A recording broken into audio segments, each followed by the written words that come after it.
우리가 누가복음 말씀 계속해서 보고 있는데요. 오늘 말씀에서는 예수님이 많은 사람들을 고치십니다.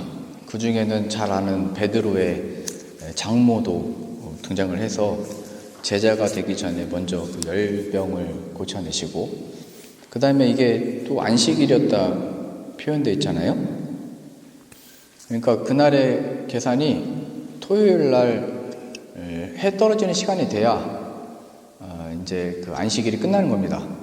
그러니까 금요일 날 해 떨어지는 시간부터 토요일 날 해 떨어지는 시간을 이제 하루로 계산을 해서 이제 저녁 돼서 여기 말씀에 보면 더 많은 사람들이 나왔다고 표현되어 있잖아요. 율법에 따라서 사람들이 기다렸다가 이제 안식일 끝났다, 이제 고침을 받으러 가도 된다, 이렇게 해서 많은 사람들이 또 나왔던 겁니다. 그래서 율법에는 아무것도 행하지 말라고 했던 그 율법에 매여있던 사람들이 이제는 예수님께 나오는 그 장면이 이제 묘사가 되어 있죠. 지금 우리가 누가복음을 계속 보시면서 뭐 귀신이든지 누구든지 그는 거룩한 자이다, 하나님의 아들이다가 반복되어져 있고, 그 예수님의 이름이 주목되어지고 강조되고 있다는 것을 우리가 발견하셔야 됩니다. 그러면서 더욱이 이제 밤새도록 다 고쳐내시고 났을 때 사람들이 계속 예수님을 따라오고 고쳐달라고 하는 그 사이에 오늘 말씀의 끝에 보니까 한적한 곳에 가셨다, 이런 표현이 되어져 있습니다. 많은 무리들과 함께 또 칭송을 받으시면서 고침을 또 받기를 원하면서 우리의 또 임금을 삼으려고 하는 그 사이에 예수님이 따로 떨어져 나와서 한적한 곳에 가셨다. 물론 밤새도록 그렇게 많은 사람들을 대하고 고치고 낫게 해주는 일이 육신적으로 굉장히 고단했겠죠. 저도 뭐 여기서 설교를 뭐 1시간을 해도 우리가 그 피곤한 기운이 또 뭐 은혜는 받고 좋을 수 있지만 힘들잖아요. 근데 예수님도 밤새도록, 날이 새도록, 밤이 지나고 해가 뜰 때까지 계속 말씀도 증거하시고 고치시고, 이게 은혜롭겠지만 예수님께서는 이게 좀 고단하셨겠죠. 그래서 한적한 곳에 가셨다, 이 의미는 그러한 육신의 어떤 쉼도 또 있으셨겠지만 좀 더 왜 이렇게 한적한 곳을 가셨나라고 했을 때 예수님께서 이렇게 말씀하신 겁니다. 42절부터 보시죠. 날이 밝음에 예수께서 나오사 한적한 곳에 가시니 무리가 찾다가 만나서 자기들에게서 떠나시지 못하게 만류하려 하며, 이제 다른 데 못 가게 하려고 그냥 계속 같이 있고 계속 고치시고 계속 우리도 그 주님을 높이고 이렇게 하고 싶다는 거죠. 근데 예수님은 한적한 곳에 계속 가셨다, 이렇게 표현되어 있습니다. 43절이요. 예수께서 이르시되 내가 다른 동네들에서도 하나님의 나라 복음을 전하여야 하리니 나는 이 일을 위해 보내심을 받았노라 하시고 갈릴리 여러 회당에서 전도하시더라. 예수님이 한적한 곳에 가신 것은 단순하게 좀 쉰 다음에 이 일을 하자, 이런 측면이 아니고 그 사람들을 떠나서 이제는 하나님의 그 뜻과 작정과 일하심을 나타내기 위해서 내가 여기에 머물 수 없다, 이거를 보이신 겁니다. 사람들이 붙잡는 것에 우리는 또 관심이 있습니다.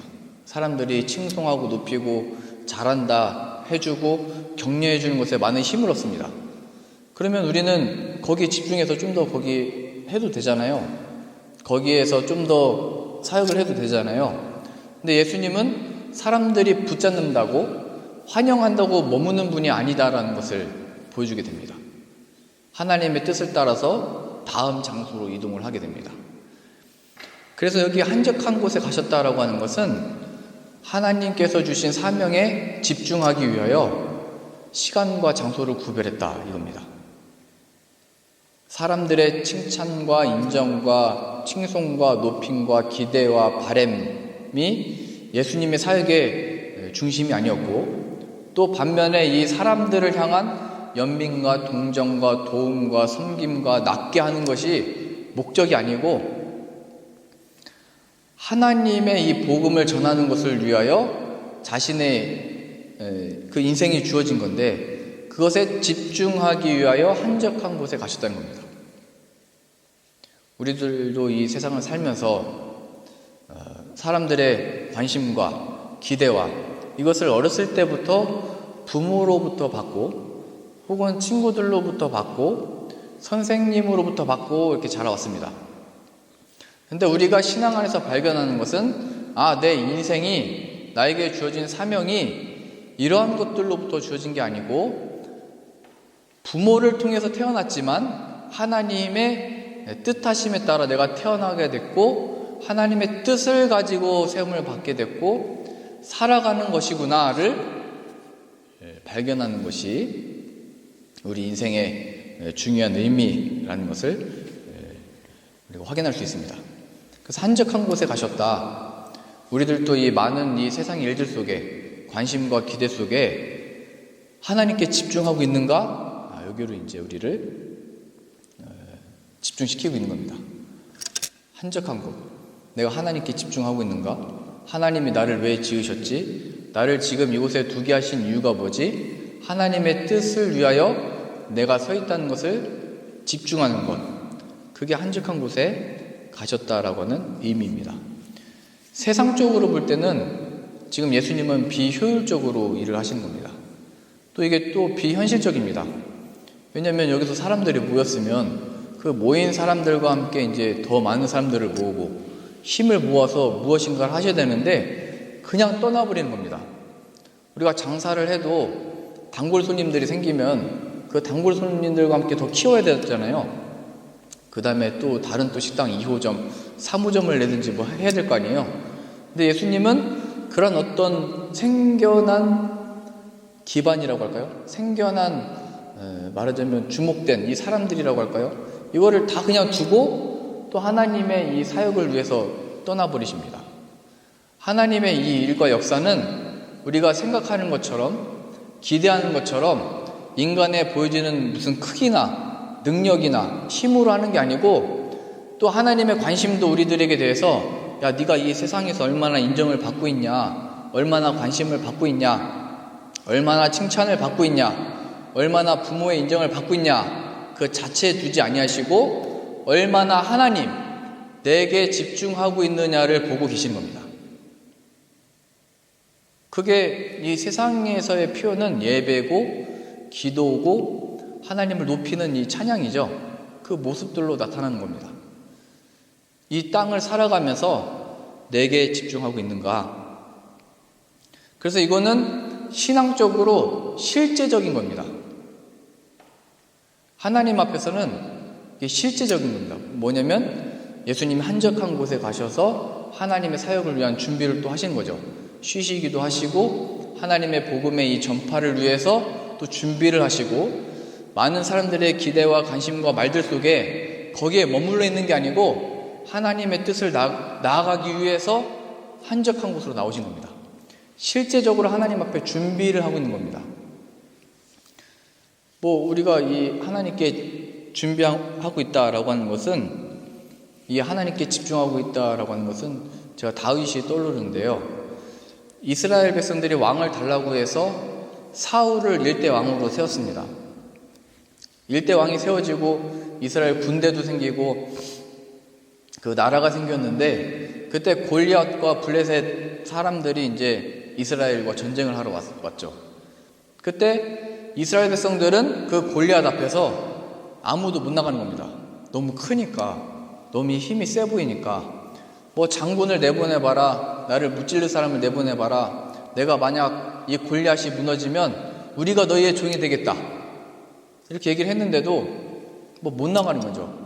사울도 왕이라고 하는, 하나님의 택함받은 왕이라고 하는 자도 내가 내 딸도 주겠다, 세금을 면제해 주겠다, 많은 것을 주겠다 이렇게 약속했는데도 아무도 나올 수 있는 자가 없었습니다.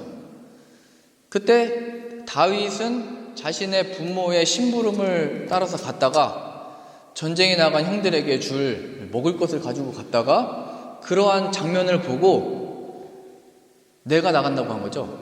내가 나가겠다. 내가 골리앗 앞에 서겠다. 그러면서 사람들이 다 얘기합니다. 형들조차도 너 지금 우리를 놀리러 온 거냐?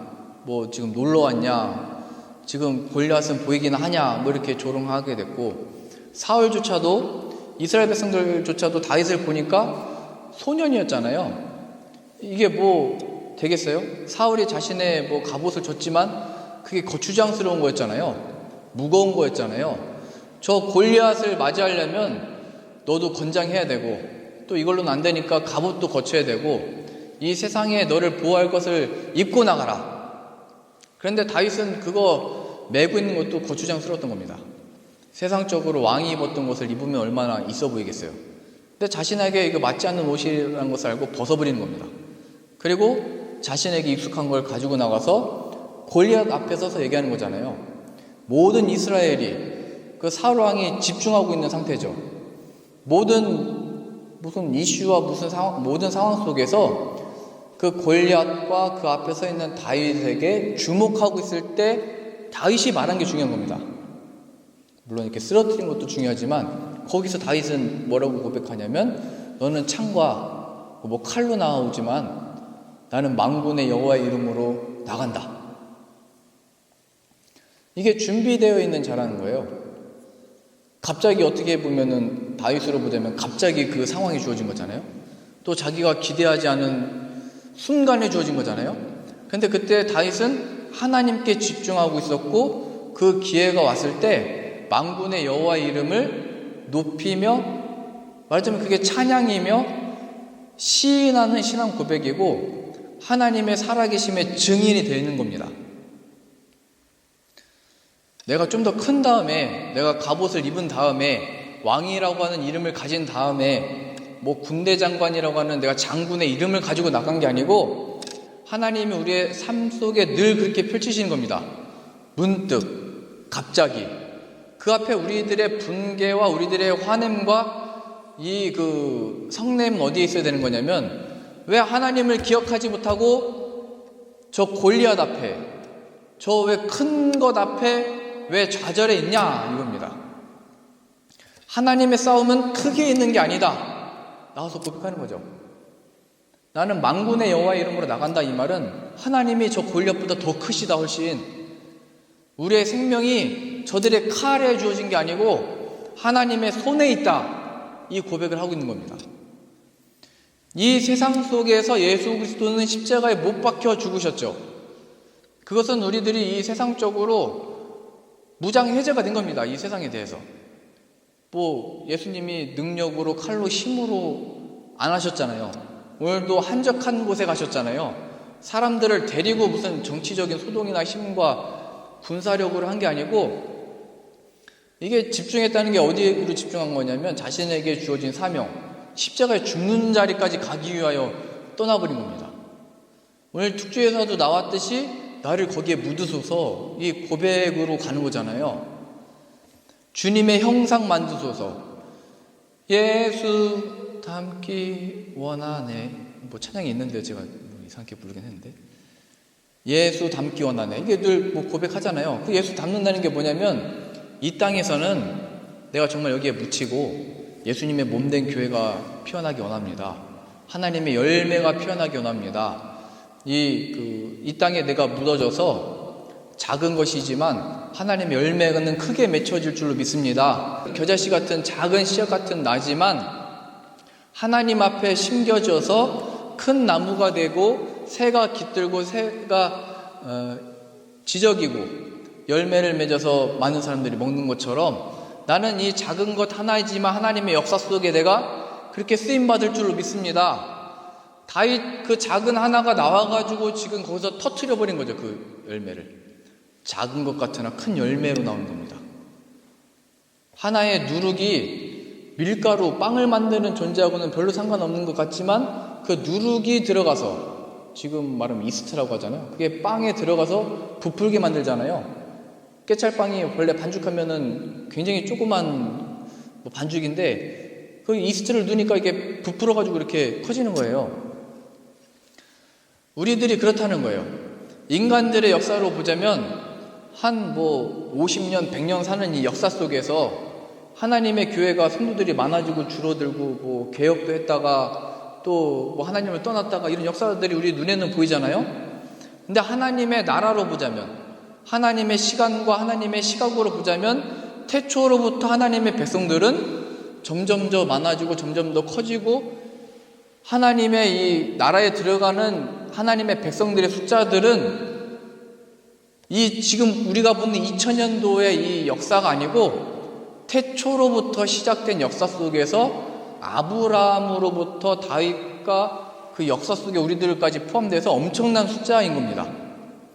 우리가 천국에서 그 하나님을 배울 때는 그 허다한 수많은 무리가 다 같이 하나님을 높이며 찬양하게 될 것이고, 우리들이 바라보는 시각에서는 잠시 잠깐 이렇게 모인 것, 많은 것, 고침받아서 나를 높인 것에 우리가 관심을 갖지만, 하나님의 시간과 역사 속에서는 뭐 어느 때는 홍해를 건너서 나를 찬양하는 때가 있고, 어느 때는 나를 떠났던 광야 시절이 있고, 또 어느 때는 여리고를 무너뜨리고 하나님을 높이고 가나안 땅을 다스려서 하나님의 백성들이 많았던 것 같은 순간이 있고, 또 어느 때는 하나님을 떠나가지고 나라가 갈라지고 포로로 끌려가는 시간이 있는 것 같았지만, 하나님의 시간과 역사 속에서는 야 이거 위급하다, 이거 야 우리 잘됐다, 그걸로서 우리가 찬양하고 기뻐하는 자가 아니고, 하나님이 그 시대마다 택하시고 부르시고 역사하셔서 자신의 나라를 펼쳐가고 계시고, 그 구원의 장엄한 역사 속에 우리가 포함되어 있구나.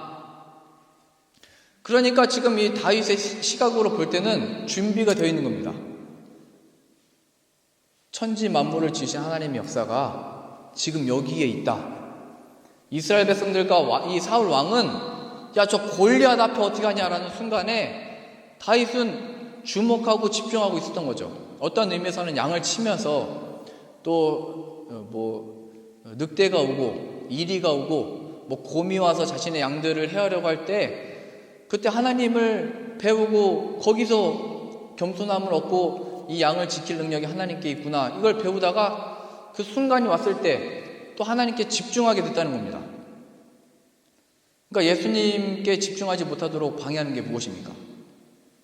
그거를 다 끊고 예수님께 집중할 때 그 역사가 작은 미랄 같은 나의 믿음인 것 같지만, 그 순간에 하나님의 놀라운 역사가 지금 뭐 나음을 받았다, 지금 뭐가 성공했다의 차원이 아니고 태초로부터 지금까지 영원토록 역사하고 계시는구나로 사용하시는 겁니다. 그 증거의 역사물이 바로 교회고 우리의 신앙 고백이며 우리의 찬양인 거예요. 이거는 실제적인 거고 하나님의 눈에 볼 때 준비가 되어 있는 것이고, 하나님이 그것을 기뻐 받으신 겁니다. 더 이상 그 갑옷은 거추장스러운 게 되는 겁니다. 그래서 신약에서는 예수 그리스도로 옷 입으라 표현되어 있는 거잖아요. 좀 더 실제적인 예를 들어보자면, 기도한다라고 하는 것은 우리가 그 마음이 아파서 막 기도하잖아요. 또 어떤 어려움을 듣게 됐을 때 내가 그 동정심과 연민과 도와주고 싶은 마음으로 기도하잖아요. 뭐 그거 자체는 인간적인 겁니다. 그게 인간이죠. 이 연민을 가지고 동정심을 가지고 하는 것. 그런데 하나님의 측면에서의 기도는 그런 게 아니래요. 그런 기도는 교회에 있는 사람들만이 하는 게 아니고 다른 종교들에서도 다 하는 기도입니다. 불쌍히 여기고 도와주고 기도하고. 하나님이 보시는 준비되어진 자의 기도는 예수님의 마음으로 바라보는 겁니다. 내가 예수님의 시각을 얻는 자리가 바로 기도하는 순간이고, 예수님의 마음으로 준비케 되어지는 게 기도인 거예요. 그래서 거기서 우리는 분별을 할 수 있습니다. 내가 저 사람들을, 내 이웃들을, 내 가족들을 바라보면서 기도할 때 내 연민으로만 하고 있는지, 나의 어떤 이 감정으로만 하고 있는지. 그러니까 예수 그리스도를 잊어버리고 예수님의 이름으로 기도합니다는 했는데 예수님이 없는 겁니다, 거기는. 그래서 예수님은 한적한 곳으로 나와버리신 거예요. 이 백성들 얼마나 불쌍해요. 몇 년 동안, 십몇 년 동안 병에 걸려있고 귀신 들려있고 다 고치셨잖아요. 그런데도 계속 고치신 게 아니고 나와버리신 거예요. 왜냐면 나는 너희들을 연민하는 마음으로, 동정하는 마음으로, 불쌍한 마음으로 난 그거 자체로 온 게 아니다. 하나님의 사명을 가지고 왔다. 그 고통의 근원을 끊어내기 위하여 나는 십자가의 자리에까지 간다. 이겁니다. 한적한 곳으로 갔다. 우리가 누군가를 위해서 기도할 때도 이게 정말 변하게 해주시고 그 고통에서 변화를 받게 해주시고 하잖아요. 예수님의 마음으로 그 자리에 서서의 기도는 예수님을 알게 해주십시오. 그 고난과 고통 속에 예수 그리스도가 참된 위로이며 안식이며 구원인 것을 알게 해주십시오. 물론 누군가가 기도 제목 얘기했을 때 야, 너 그거 잘못된 거다. 예수님을 얻어야 잘된 거다. 뭐 이렇게 말할 수 있으면 하시면 좋지만 그렇게 하라는 게 아니고 그런 기도 제목들을 받고 기도를 하실 때 예수님을 잊지 말라는 거예요. 나도 예수님 마음을 얻어서 기도하라는 거예요. 사실은 뭐 기도 제목들이나 또 목회를 하면서 이렇게 저렇게 또 듣다 보면은 그게 되게 힘든 거예요. 그 뭐 심리학 교수님들이 상담해주고 할 때마다 그 사연들을 듣다 보니까 공감 능력이 있으니까 상담을 해주는 거잖아요. 공감 능력이 많으면 많을수록 그게 자신에게도 어둠이 되고 힘듦이 되고 괴로움이 돼서 결국 자기 자신도 상담을 받아야 되는 상태가 이르잖아요. 우리들의 그 마음과 기도는 오히려 그 기도를 듣고 기도가 잘 안 나와요. 고통스러우니까요. 그 소식들 듣기가 어려우니까요. 그래서 우리들의 기도는 뭐냐면 내가 이런 기도 제목을 들었습니다. 혹은 이런 처지에 있습니다. 주님을 더욱더 기도하고 바라보도록 붙듭니다. 내가 이렇게 기도합니다. 주님을 더욱더 알게 해주시고 예수 그리스도의 이름으로 세움을 받고 그 마음과 시각으로 기도하는 자 되게 해주십시오. 하면 말할 수 없는 탄식으로 성령님이 우리를 붙드시고 인도하셔서 예수 그리스도로 충만케 해주시고 우리가 할 수 없었던 기도로 흘러가도록 하는 겁니다. 이게 실제적인 기도인 겁니다. 내 연민과 동정과 내가 시간을 들여서 기도했습니다가 아니고 그때 우리가 예수님의 마음을 얻어서 예수님이 역사하시도록 나를 드리도록 그렇게 준비하는 것이 기도고 그렇게 쓰임받는 겁니다. 그래서 기도한다는 것은 아무것도 안 한다는 게 아니고 실제적인 사역인 것이고 영적인 전투이고 하나님이 하시는 일의 증거가 바로 기도가 되는 겁니다. 뭐 어떤 분들은 내가 지금 뭐 전쟁이 난 곳에 가야 되겠습니다 뭐 하는 분들도 있는데 그럼 여기서 기도하는 분들은 아무것도 안 하는 거냐? 이게 아닙니다. 실제적인 거라는 거예요. 예수 그리스도의 보혈의 능력만이 회복이 있고 구원이 있고 나음이 있고 위로가 있습니다. 그게 실제적인 신앙이라는 거예요. 그러니까 섬김과 봉사할 때도 마찬가지잖아요. 우리가 주님께 뭔가를 바치고 드리고 무엇인가를 해낼 때 굉장히 보람되지만 예수 그리스도가 없고 잊어버리면 아무것도 아니라는 거예요. 예수님이 그러한 말하자면 이게 축제잖아요. 지금 다 고침을 받고 밤새도록 말하자면 뭐 집회를 하고 이게 축제인데 그렇게 한적한 곳으로 가버리신 겁니다. 하나님께 집중하시려고. 섬김과 이 봉사 속에 예수 그리스도를 바라봐야 되는 겁니다. 이게 우리가 제일 어려움 당하는 게 언제냐면 뭐 회의할 때 그렇잖아요. 회의할 때는 우리가 이성을 사용하고 우리들에게 주신 지성을 사용해야 되지만 많은 순간에 우리가 하나님을 빼놓고 예수님을 빼놓고 결론을 내려고 하잖아요. 예수님을 잊어버리면 다 의미 없다는 거예요. 기도를 하든지 봉사를 하든지 회의를 하든지 뭐 헌금을 하든지 예배도 마찬가지입니다. 예배. 예수님의 보혈로 우리가 여기 나온 것을 잊어버리면 그냥 예배 드리고 왔다 간 거죠. 실제적인 겁니다. 좀 더 우리의 삶에 실제적으로 우리 야고보서 4장 한번 보겠습니다. 좀 더 실제적으로 이렇게 표현됐는데요. 신약 374페이지 야고보서 4장 13절입니다.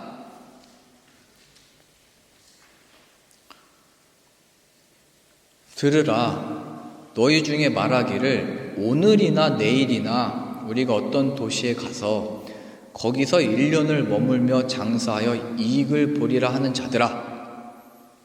우리가 몇 년 동안은 이렇게 하고 또 몇 년 동안 이렇게 지내고 이런 계획을 해서 우리의 생명을 보존하고 준비하고 하는 자들아.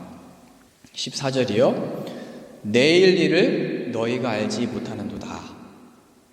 너희 생명이 무엇이냐? 너희는 잠깐 보이다가 없어지는 안개니라.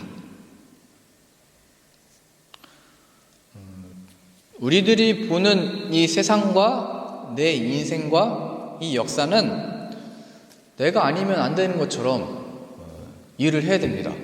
또 우리들에게 주어진 일들을 해야 됩니다. 그러나 그 하나님을 잃어버리고 예수 그리스도의 이름을 잃어버린 것은 얘기하는 겁니다. 15절 너희가 도리어 말하기를 주의 뜻이면 우리가 살기도 하고 이것이나 저것을 하리라 할 것이거늘 이제도 너희가 허탄한 자랑을 하니 그러한 자랑은 다 악한 것이라. 하나님이 없이 너희들의 열심으로 서 있는 자리는 안개와 같은 인생이고 잠시 잠깐이고 있는 것 같았으나 없는 것 같은 것이고 도리어 주의 뜻이면 그러니까 하나님을 기억하고 거기에 집중해라 얘기하는 겁니다. 하나님을 잊지 말아라 얘기하고 있는 겁니다. 그런데 너희는 허탄한 자랑을 하고 그러한 자랑은 다 악한 것이다. 우리가 이 땅에서 어떻게 준비해서 어떻게 일구어서 어떻게 이렇게 영광을 얻게 됐는지. 근데 하나님은 예수님을 통해서 그걸 나타내 보이신 거예요. 그 예수님께서는 어떤 자리에 칭찬받고 인정받고 존경받는 자리에 머무신 게 아니고 사람들은 다 붙들었는데도 그 자리를 떠나버리신 거죠. 한적한 곳에 가셔서 하나님의 주신 사명을 집중한 겁니다. 그것처럼 우리들에게 주어진 삶에 있어서도 잘 되든지 못 되든지 사람들이 우리들의 삶을 보면서 그거에 대한 어떤 동정이나 연민이나 뭐 조언이나 어떻게 그렇게 또 잘 됐습니까? 잘 되든 못 되든 상관없이 주목을 하게 됐을 때 이렇게 고백하라는 거예요. 주의 뜻이면 나는 하나님께 이 값없는 은혜를 받아서 지금 이 자리에 서 있고 내일 일은 하나님이 아십니다.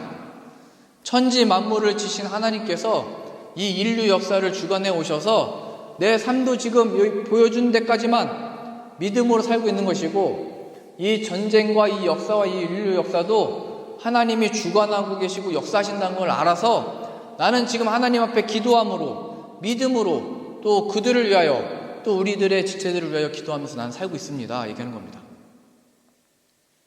우리가 수요일날 성경 공부 시간에 값없이 포도주와 젖을 사라 이 의미를 배웠잖아요.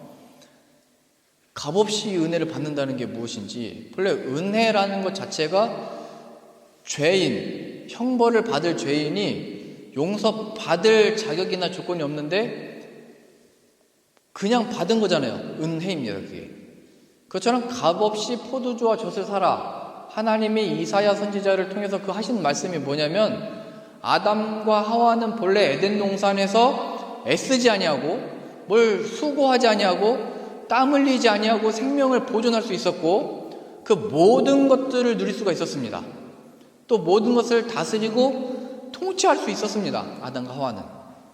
그런데 하나님이 말씀하신 것을 어기고 범죄하여 저주를 받게 되죠. 이 땅이 더 이상 생명을 만들어낸 어떤 열매들을 소출하는 게 아니고 가시가 나오게 됐고 일구지 아니하면 뭘 심을 수가 없게 됐고 뭔가 이렇게 선한 것을 볼 수 없는 땅이 다 돼버린 겁니다.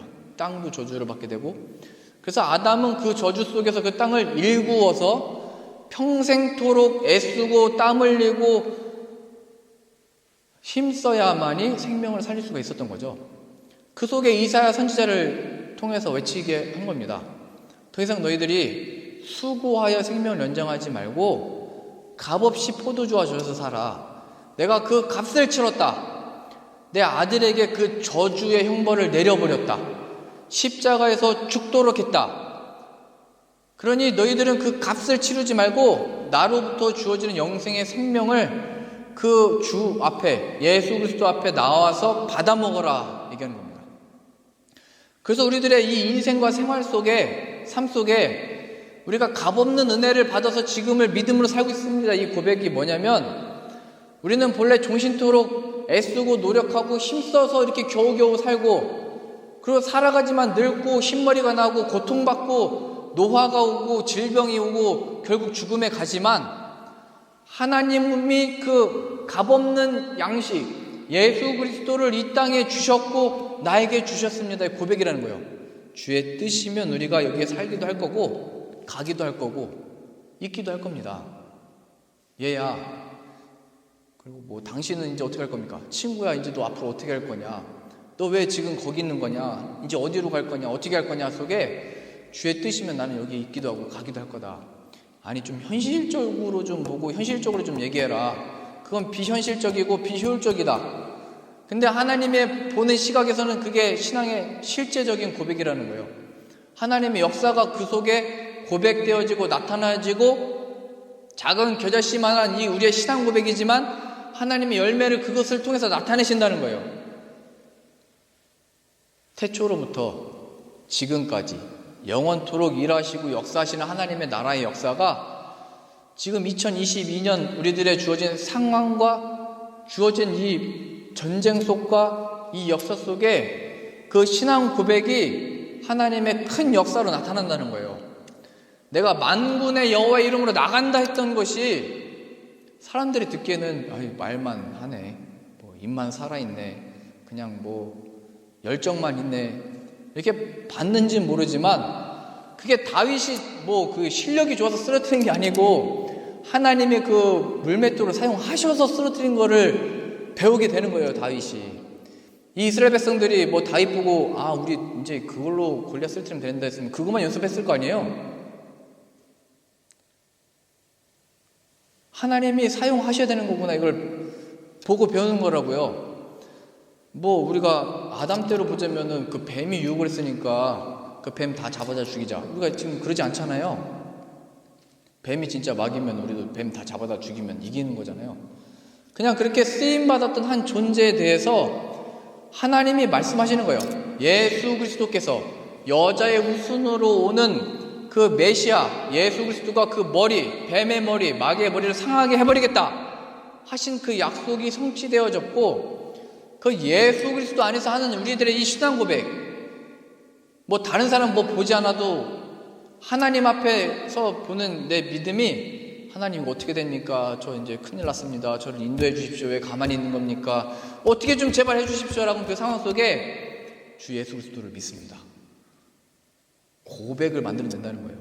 우리도 신앙과 믿음으로 그렇게 고백하면, 이게 굉장히 작은 내 삶의 역사는 내가 아무것도 움직이지 않은 것 같았지만 그 믿음과 그 고백 속에 큰 역사를 이뤄내신다는 겁니다.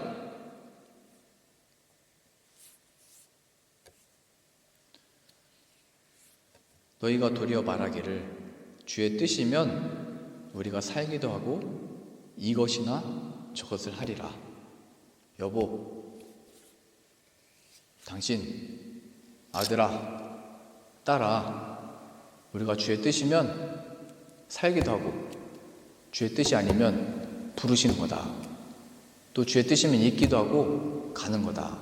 그러니 걱정하지 말고 주 예수를 믿으라. 그리하면 우리 집이 구원을 받는다. 예수 그리스도 안에 참된 신앙과 그 믿음이 작은 것 같아 보이나 굉장히 큰 거다. 하나님의 역사를 보는 것이다. 이게 실제적인 우리들의 신앙과 믿음이며 그 고백을 기뻐 받으신 겁니다. 사도행전 1장 한 구절 더 보시죠. 사도행전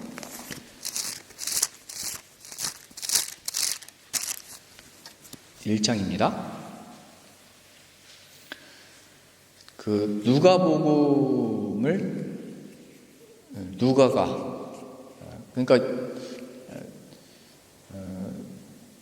예수님과 함께 있었던 제자가 아닌 누가가 나중에 믿음이 생겨서 이 누가복음을 이제 제자들에게도 묻고 그 상황들을 연구하여 누가복음을 썼다고 했잖아요. 이게 먼저 쓴 게 이제 누가복음이고, 그 다음에 그 데오빌로와 이방인 사람들에게 두 번째로 쓴 편지가 바로 사도행전입니다. 그래서 누가복음에서는 예수님께서 나셔서 행하신 일들에 대해서 이제 기록을 했고요.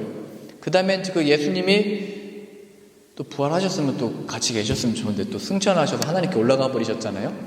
그 이후에 예수 그리스도 안에서 펼쳐지는 성령님의 역사를 통해서 펼쳐지는 역사를 또 기록해서 이렇게 남기고 전해준 겁니다. 그래서 또 여기서 무엇에 또 누가가 우리를 주목시키고 있는지 8절까지 보시겠습니다. 우리가 많이 보고 많이 암송하는 구절입니다.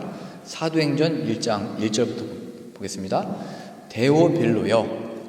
우리 누가복음 처음 1장에 출발할 때도 데오빌로여 하면서 시작을 했죠. 예, 이 편지를 받는 사람이 동일한 겁니다.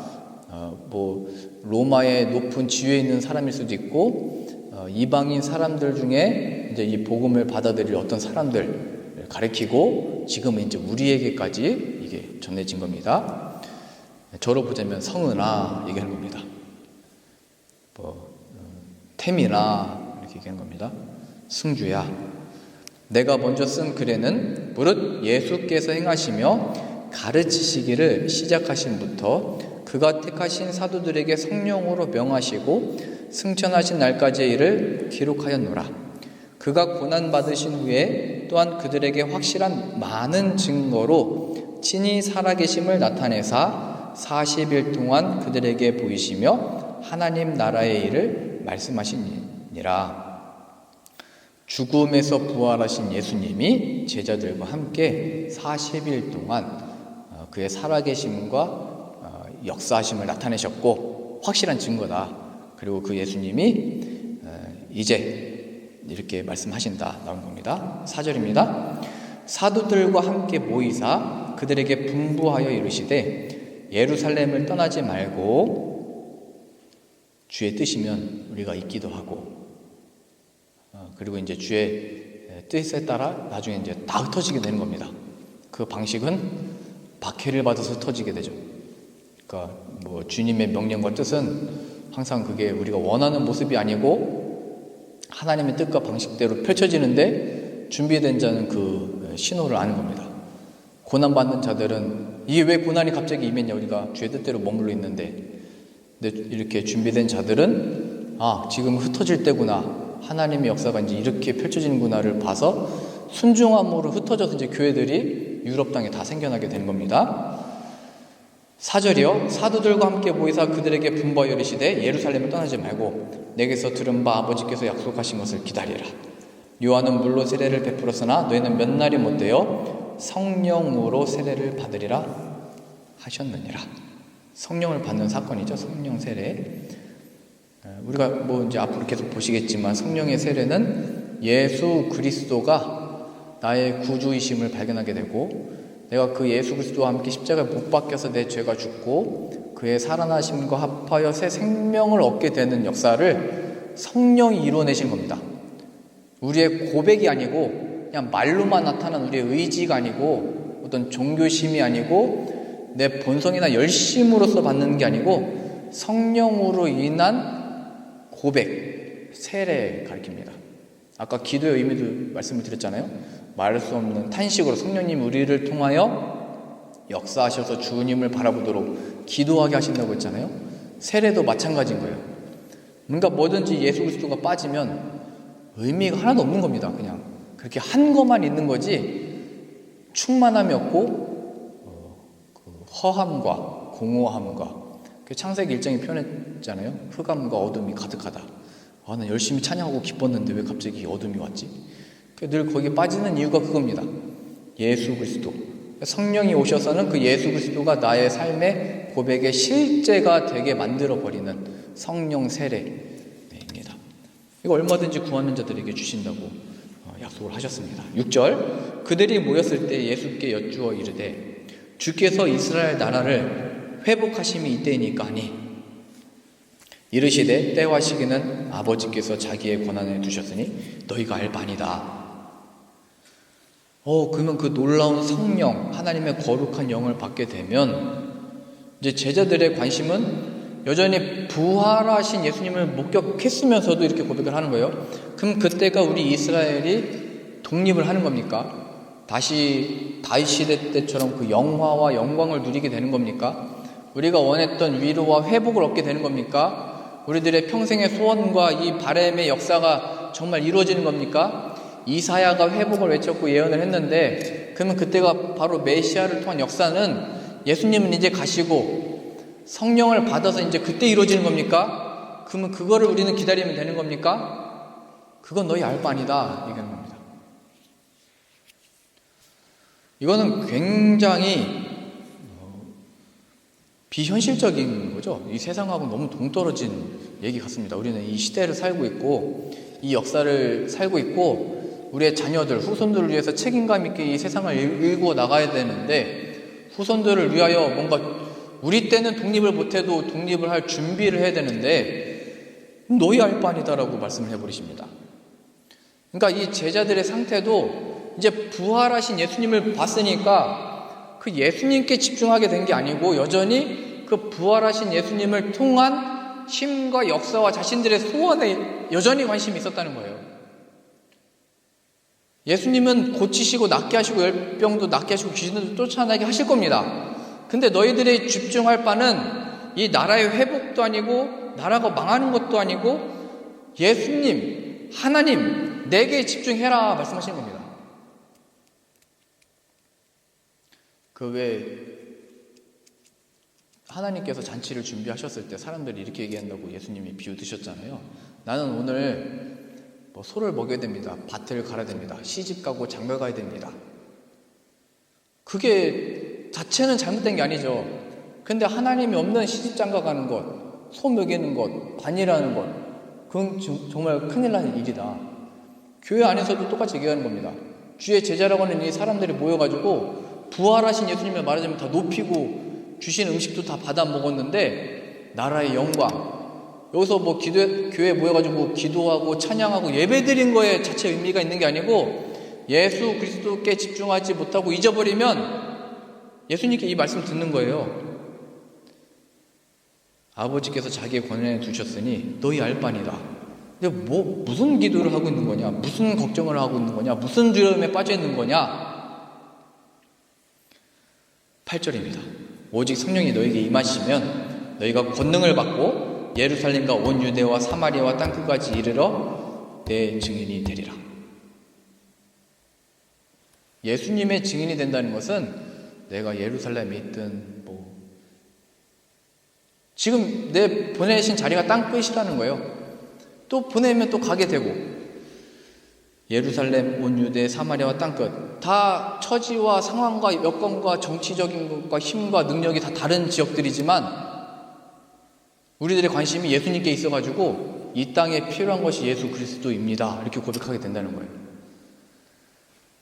아담과 하와가 죄를 짓고 나서 하나님이 다시 찾아오십니다. 그러면 그때 아담이 회개를 했으면 됐잖아요. 저 잘못했습니다. 내가 아내 말 믿고 따라갔습니다. 하나님 말씀 듣고 행했어야 되는데 아내 말 듣고 그거 먹어버렸습니다. 근데 회개 안 하고 어떻게 하냐면 나무 뒤에 숨어버립니다. 죄의 결과는 그 두려움입니다. 하나님 앞에 쓸 수가 없고 하나님이 말씀하셨으니까 너 죽는다. 두려움에 숨어버리는 거예요. 그때 하나님이 이제 우리에게는 이렇게 말씀하시는 거예요. 이제 값없이 와라. 그 형벌, 그 저주를 이제 하나님이 아들 안에서 대신 값을 치르셔서 우리들로 하여금 값없이나 은혜 받았다. 이렇게 그 자체로서 이제 고백이 아니고 그 값을 저 예수 그리스도 안에 하나님이 치르셨다를 나도 알고 고백하도록 하시는 겁니다. 야, 하나님은 그냥 용서해 주셔. 그냥 나음을 입게 주셔. 하나님께 나오면 그냥 회복됩니다. 이런 차원이 아니고 값없이 그 은혜를 주시는데 그 값을 저 십자가에서 치르셨습니다. 아들의 값입니다. 오직 성령이 너에게 임하시면 너희가 권능을 받고 예루살렘과 온 유대와 사마리아와 땅끝까지 이르러 그 값이 하나님의 역사의 그 근원이 그 십자가에서 죽으신 예수 그리스도께 있다. 구원하심이 보좌에 앉으신 우리 하나님과 어린 양께 있도다. 아까 찬양하셨잖아요. 그 고백이 나오는 겁니다. 그것으로 인하여 우리 아까 특주에서도 고백하셨듯이 이 땅에 우리가 묻히는 걸로 끝날 수도 있고 여기에서 열심히 사역하는 걸로 나올 수도 있고 떠나 보내는 일도 할 수도 있고 그건 하나님께 속하였다는 겁니다. 시기와 장소와 모양은 하나님이 정하시는 겁니다. 우리는 그 가운데 준비가 되어 있어야 되는데 그 준비가 뭐냐면 예수님께 집중하고 있는 겁니다. 그런 자들에게 하나님이 또 붙드시고 사용하셔서 난 만군의 여호와 이름으로 나간다. 그러니까 전화 오거나 누군가 연락 왔을 때 야 어떻게 됐냐? 나는 지금 만군의 여호와 이름으로 서 있다. 고백하라는 거예요. 난 예수님의 이름을 믿음으로 서 있다. 나의 여기 있고 가는 것이 하나님께 속해 있다. 그게 말씀을 따라가는 겁니다. 집중하는 겁니다. 오직 성령이 너에게 임하시면 너희가 권능을 받고 그 권능은 그리하여 그런 모든 상황, 순간, 골리앗처럼 큰 것들에 대해서 무시를 할 수 있게 됩니다. 무시. 우리 인간성이 좀 안 좋아가지고 사람들이 무시하는 경향이 있잖아요. 한국 사람들은 그게 굉장히 강하거든요. 그 무시도 사실은 나쁜 게 아니고 마귀한테 쓰면 좋은 거잖아요. 그 마귀가 와가지고 그거 뭐가라 하나님의 말씀을 진짜냐 할 때 무시할 수 있게 됩니다. 골리앗이 왔을 때 그 보이는 모양이나 크기를 무시할 수 있다고요. 그게 권능인 거예요. 예수님께 집중하게 되는 거. 끊고 무시하고 예수님께 집중하는 거. 뭐 사람들의 말을 다 무시해라 이런 차원이 아닙니다. 신앙적이지 않고 하나님 보시기에 실제적이지 않는 것 같은 질문과 내용들에 대해서 자꾸 예수님을 기억 못하게 하고 하나님을 집중 못하게 하는 일들 있잖아요. 그걸 무시하고 끊어버리는 걸 말하는 거예요. 권능. 그래서 예루살렘에 예수님이 필요하지, 유대에도 예수님이 필요하지, 사마리아에도 예수님이 필요하지, 땅끝에도 예수님이 필요하지, 나에게 그랬던 것처럼 또 그 예수 그리스도가 필요하다는 그 마음을 얻게 되는 겁니다. 그러니 오늘 말씀에 예수님이 병자를 고치시던 중에 한적한 곳에 가셔서 자신에게 주어진 사명에 집중하셨듯이 우리들에게도 주어진 삶 속에서 사실은 알고 보면 다 기쁨도 그 무리들 속에서 나오고 뭐 위로도 거기서 이제 얻고 싶고 상처도 그 무리 속에서 얻고 희한해요. 인간이 거기서 존중받고 싶으면서도 떠나버리고 싶기도 하고 같이 있고 싶고 뭐 이래요. 마음은 왔다 갔다 하는 거예요. 예수님께 집중하여 참된 하나님의 이 증인의 역할을 감당하게 되는 이 성령의 세례를 통하여 예수 그리스도를 높이며 찬양하며 참된 위로와 그 승리와 구원함을 누리는 저 여러분들 다 되실 수 있기를 바랍니다. 기도하겠습니다. 하나님, 예수님이 한적한 곳에 가셔서 하나님을 더욱더 바라보며 집중했듯이 우리들도 우리들에게 주어진 사람들과 여러 말들과 상황과 이 세상의 역사 속에 하나님께 더욱더 집중하게 되는 은혜를 부어 주옵소서. 이 성령 세례를 받아 예수님의 주되신 것을 인하여 참된 능력으로 권능으로 믿음을 가지고 사는 자 되게 하여 주옵소서. 예수님의 이름으로 기도합니다. 아멘.